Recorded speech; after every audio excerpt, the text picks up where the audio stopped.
کسے کہتے ہیں؟ مصافحہ کا درست طریقہ کیا ہے؟ کسی کے استقبال میں کھڑے ہو سکتے ہیں، استقبال کا درست طریقہ کیا ہے؟ فرقہ اسے کہتے ہیں جو اصل سے کٹ جائے۔ فرقہ ٹہنی کو بھی کہتے ہیں، شاخ کو بھی کہتے ہیں، کٹی ہوئی چیز کو بھی کہتے ہیں، فرقہ پارٹی کو بھی کہتے ہیں، جماعت کو بھی کہتے ہیں۔ لیکن جس معنی میں اللہ کے رسول نے 73 فرقوں کا ذکر کیا، اس معنی میں اس فرقے کو بھی فرقہ کہا جو 73 میں سے ایک جنت میں جائے گا۔ سمجھ میں آئی بات؟ یعنی اہل حدیث بھی فرقہ ہے۔ آپ نے فرمایا سارے کے سارے دوزخ میں جائیں گے۔ ان بنی اسرائیل تفرقت علی سنتین و70 ملتا وتفترق امتی علی 73 ملتا کلہم فی النار۔ بنی اسرائیل میں 72 بنے تھے، میری امت میں 73 بنیں گے، یعنی اس سے بھی زیادہ بنیں گے، سارے دوزخ میں جائیں گے الا ملت واحد۔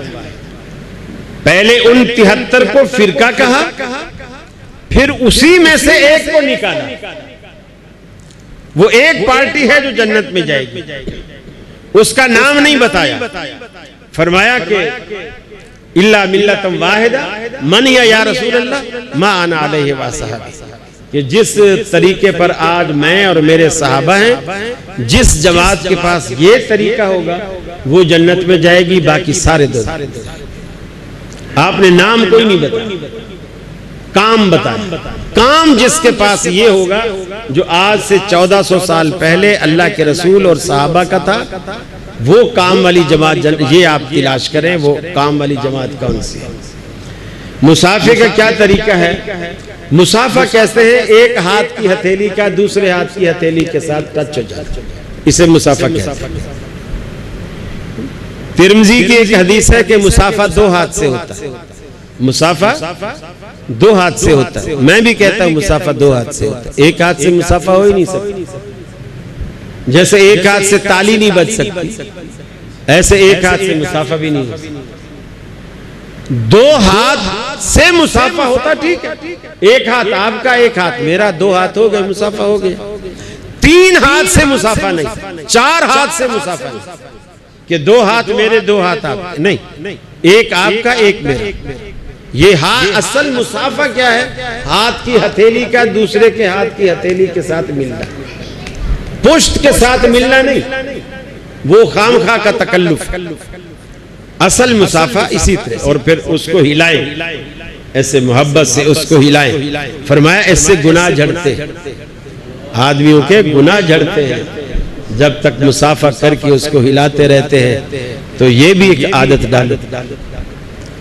استقبال میں کھڑے ہونے کا یہی طریقہ ہے کہ آپ ایک جگہ ساکت اور جامد کھڑے نہ ہو جائیں، آپ چند قدم آگے چلے اور اس کی طرف بڑھ کر اس کا استقبال کریں، اس کا ہاتھ پکڑیں، بغلگیر ہو، جو بھی آپ کے ہاں جو رواج ہے۔ جیسے پٹھانوں کے ہاں جاؤ تو وہ 3 دفعہ، ایک دفعہ ادھر، ایک دفعہ، نہ مزہ نہ سواد، بالکل 1 سیکنڈ نہیں لگتا، ایسے ٹکر ماریں گے، ادھر ماریں گے، پھر ادھر ماریں گے۔ تو آپ وہ جو 3 دفعہ والی ملا کے ایک ہی طرف مل لو، تھوڑا ٹائم زیادہ لگا لو، کچھ سکون تو آئے نا، کوئی مزہ تو آئے، بندے نے سینے سے سینہ ملایا ہے، دل سے دل ملایا ہے۔ ویسے عید بھی آ رہی ہے، ہاتھ ملنے سے کیا سکون ہوگا، دل ملاؤ کہ عید آئی ہے۔ تو وہ جو سینہ ملتا ہے آدمی کچھ دیر جپھی ڈال کے۔ اب عربوں کے ہاں ایک دوسرا طریقہ ہے، وہ یہ کلے ملاتے، بیچ میں رومال خیر ڈالا ہوا تھا، ادھر سے وہ کلہ ملائیں گے، پھر ادھر سے کلہ۔ یہ ایک الگ الگ کلچر ہے۔ ایک دبئی سائیڈ پر، مسقط سائیڈ پر، ان کا کوئی عجیب کلچر میں نے پہلی دفعہ دیکھا۔ وہ دونوں ملتے ہیں، جپھا بعد میں ڈالیں گے، پہلے وہ سینہ وہ پیچھے کرے گا، وہ بھی پیچھے کرے گا، اور پیٹ کا حصہ جو ہے آگے کرے گا، اور پیٹ ٹکرائیں گے۔ پتہ نہیں وہ یہ چیک کرتے ہیں کہ تو نے کتنا کھایا، میں نے کتنا کھایا، واللہ والا وہ اس طرح ٹکرا کے پھر اس کے بعد بغل کی۔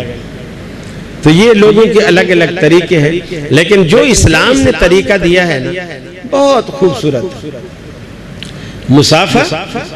اور اگر ایک عرصہ ہو گیا ملے ہوئے بغل گیر ہو جائے، اور اگر نہیں روز ملنے والا ہے 5 وقت ملنے والا ہے مسافر کی بھی ضرورت نہیں ہے. آپ اسے السلام علیکم کہیں، آتے جاتے اٹھتے بیٹھتے السلام علیکم السلام علیکم. بہترین خوبصورت طریقہ سلام، مسافہ اور پھر بغل گیر، یہ 3 بات.